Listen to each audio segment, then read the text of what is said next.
আসসালামু আলাইকুম। জান্নাত হোম কুকিংয়ে আপনাদের স্বাগতম।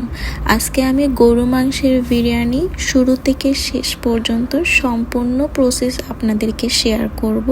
তবে আমি এখানে একটা কথা বলে রাখি, যারা শুধুমাত্র দেশের বাইরে থাকেন, গরু মাংস কিনেন, তারা শুধুমাত্র এই কাজটা করবেন। হালকা একটু গরম পানিতে হলুদ গুঁড়া মিশিয়ে 2 থেকে 3 মিনিটের মতো ভাপিয়ে নেবেন। এটা যারা দেশে থাকেন তাদের করার কোনো প্রয়োজন নেই, কারণ বাংলাদেশি মানুষরা গরুকে সামনাসামনি জবাই করতে দেখে আর ফ্রেশ মাংস সংগ্রহ করতে পারে। এখন আমি এখানে আদা রসুন পেঁয়াজ কেটে নিয়েছি আর ব্লেন্ডার করে নিব আলাদা আলাদা। আর এইদিকে আমার গরু মাংস খুব ভালোভাবে গরম ভাপে ভাপিয়ে উঠেছে আর আমি ভালোভাবে ধুয়ে নিব। ধুয়ে নেওয়ার পর আমি এইদিকে একটা ইনস্ট্যান্ট মশলা রেডি করব, যেটা হচ্ছে জিরার মশলা। এটা আমি প্রতিবারের মতো নতুন ফ্রেশভাবে করে থাকি। এখন এটাকে গুঁড়ো করে নিব।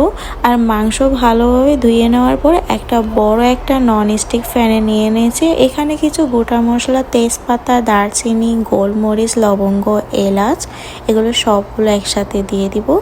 আর হচ্ছে পরিমাণ মতো লবণ দিয়ে দিব। আমি কিন্তু ভিডিওটা খুব ছোট করে আপনাদেরকে শেয়ার করছি।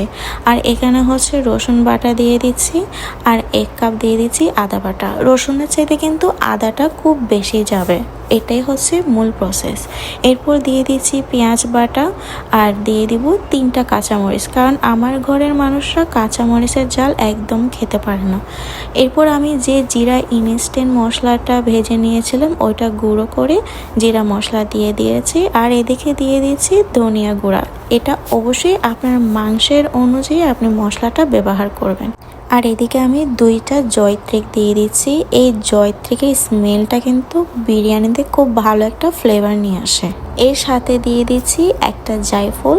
জায়ফল কিন্তু পুরাটা দেওয়া যাবে না, না হলে ভাতের মধ্যে একটা তিতো ভাব চলে আসবে। এই কারণে আমি অর্ধেক করে গ্র্যান্ড করে দিচ্ছি। আপনারা দেখতে পাচ্ছেন খুব সহজে।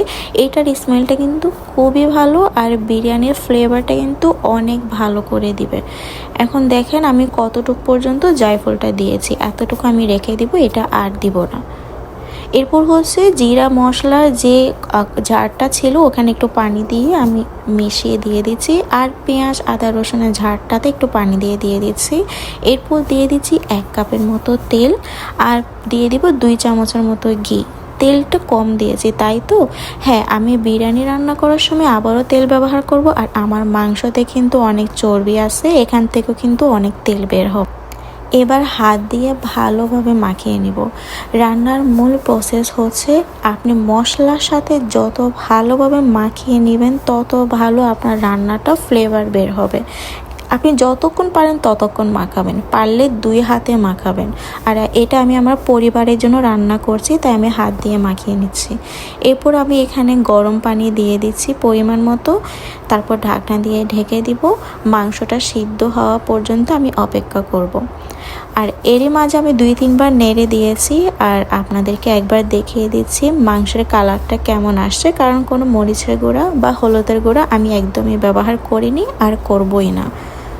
এরপরে মাংস সিদ্ধ হতে আমি আরেকদিকে আরেকটা ফ্রাই প্যান বসিয়ে দিয়েছি। 4 পাউন্ড মাংসের জন্য 4 পাউন্ড রাইস চাউল দিব।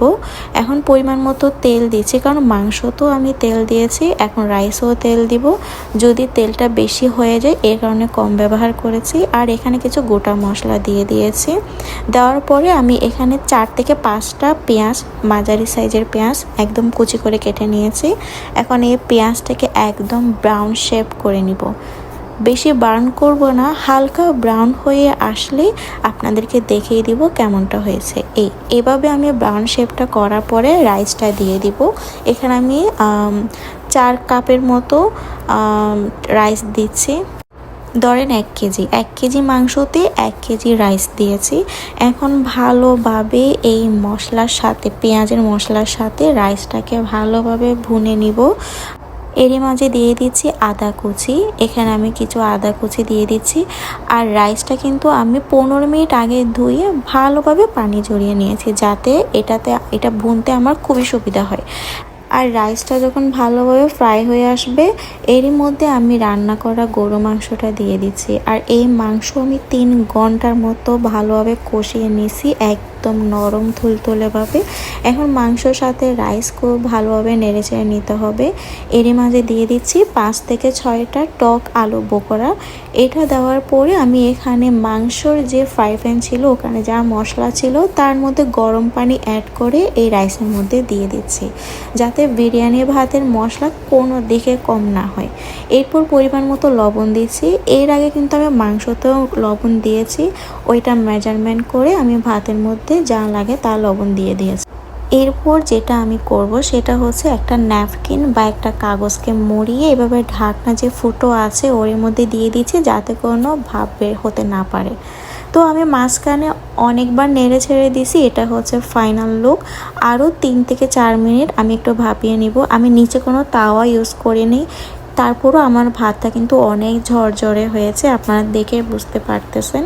তো আজকে আমার বিরিয়ানির রেসিপিটা যদি আপনাদের ভালো লেগে থাকে তাহলে অবশ্যই আমার পেজটা বা আমার চ্যানেলটা সাবস্ক্রাইব করে দিবেন এবং আমার পাশে থাকবেন। ভালো থাকবেন। আল্লাহ হাফেজ।